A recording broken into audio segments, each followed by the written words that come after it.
So I'm gonna give you a number. We'd blindfold and then show her mother a random number generator, a random picture generator. The kid will say, I'm reading your mind. And then they do a few little experiments. We did various tests, and she was right every time.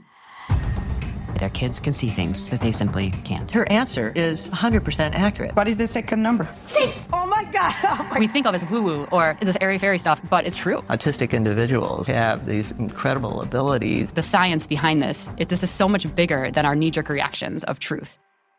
We have everyone on the crew just come and write a word down, okay? E. Ha. Ha. Fa.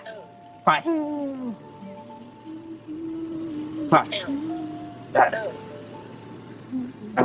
You've just done an amazing job of documenting these autistic, in many cases nonverbal children who display telepathic powers, which I can't believe I'm even saying, but you show that this is, occurring in statistically significant ways. Okay, what picture am I looking at now? Okay, as you say it. Son. Okay, what is this? You see, I'm not even looking at him. Yeah. You have a Harvard-trained neuroscientist, Dr. Diane Powell, doing the studies, but you also, seem eminently, normal and not, insanely woo-woo. I needed to believe it was happening. And so I asked Diane, can I do my own test where I bring the cues and pick the house? I didn't want her to be a factor in it, so I wanted to control the test. I don't want Dr. Powell to bring the stuff. I don't want families to bring the stuff. I just want to be like the layer for the skeptics where it's like, get this on Amazon. I'm not even going to open it until the day up. And she said yes, and I said, I'd like it to be a family we haven't tested with yet, that you've never met. I just wanted to clear out any of the possible factors that could influence this. That's kind of how it began. We brought this young girl, Mia, up from Mexico. Most of the family didn't even speak English, only her Aunt Sophia did. And I rented a house in Glendale, California. And we took all the mirrors down and all the TVs down and put up cameras every which way and started the process of testing her. And with a divider that would go between her and her mother, we'd blindfold Mia and then show her mother a random number generator, a random picture generator. I brought flashcards, colored balls. We did various tests. And she was right every time. Hay un personaje en la página 26. U, I, R, A, Tu, A. The tests were remarkable. I mean, just hearing her say without fail what's in her mother's mind, it's just, I don't know, it's so amazing. And then hearing the earnestness of her parents as well, where it's like, these people clearly are not lying. They're not grifting, there's no ulterior motive here. You can write a word too. You can write a word. So Keel just sees the back of my hand. Okay, I'm just going to grab one. Actually, that's too easy. Hold on, that goes with what we just looked at. That's Tell me when it's ready. Okay, you see this? Yeah, what do you want? Okay, actually, what's in my mind? What's the picture about? C, R, O, C, O, D, I, L, E. Crocodile. That's so awesome, Keel. That's so awesome. Ready? And 3. Yeah, and 3. Good job. Here we go.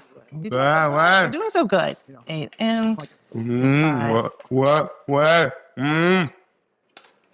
I think that, with the telepathy tapes, one of the things that I realized in terms of, instead of me just writing up all these cases, and that being yet another thing that's in the scientific literature, that people need to hear what I hear, because I'm not just collecting data.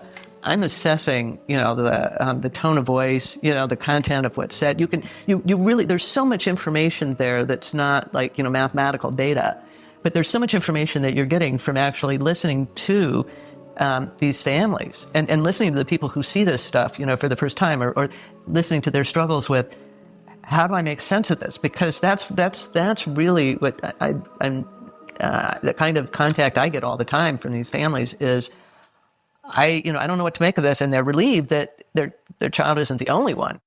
So, I'm a documentary filmmaker by trade, and I've created 5 feature films. But I will tell you, I felt bashful when I started working on something that had to do with telepathy. My dad, I remember saying something along the lines of, like, your hard-earned career and reputation are going to be, scattered to the wind.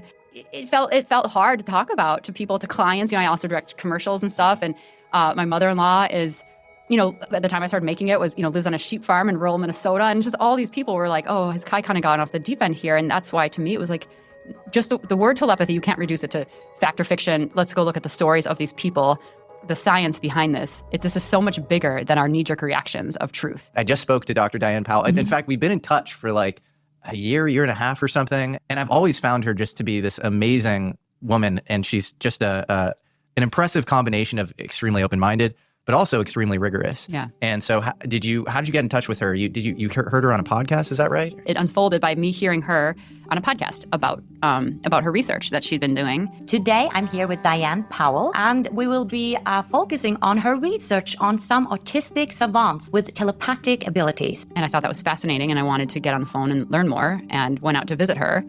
And, one of the first things I, asked of her was, can you pull up some emails and obviously not share names, but like tell me some of the things that people are saying when they write to you.